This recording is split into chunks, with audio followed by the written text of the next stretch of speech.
హరే కృష్ణ.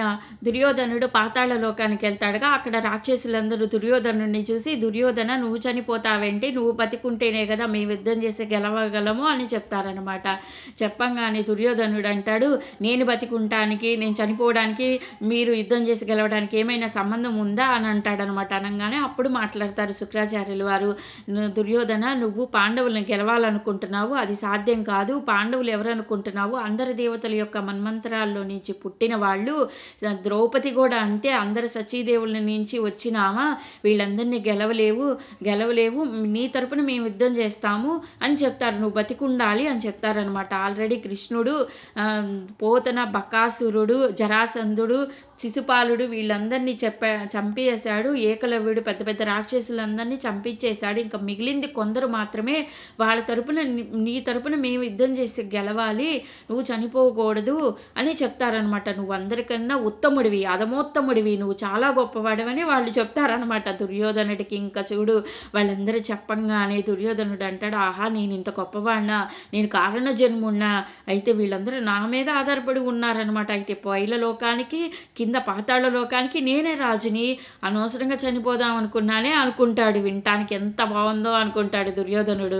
ఇలా ఉంటే ఇంకా తర్వాత ఏం చెప్తారంటే, శుక్రాచార్యులు నువ్వు చనిపోవద్దు, నీ తరపున మేము ప్రత్యక్షంగా పరోక్షంగా వచ్చి యుద్ధం చేస్తాము, సమయం వచ్చినప్పుడు నీ తరపున యుద్ధం చేస్తామని చెప్తారనమాట. ఇంకో విషయం నీకు తెలుసా, శ్రీకృష్ణుడు నరకాసుడిని చంపిన తర్వాత నరకాసుడి యొక్క ఆవేశము, అసురశక్తి మొత్తం కర్ణుళ్ళ ప్రవేశపెట్టాడు అని చెప్తాడనమాట. ఈ విషయం తెలిసినాక ఇంకా దుర్యోధనుడు ఇంకా ఆనందం అనమాట.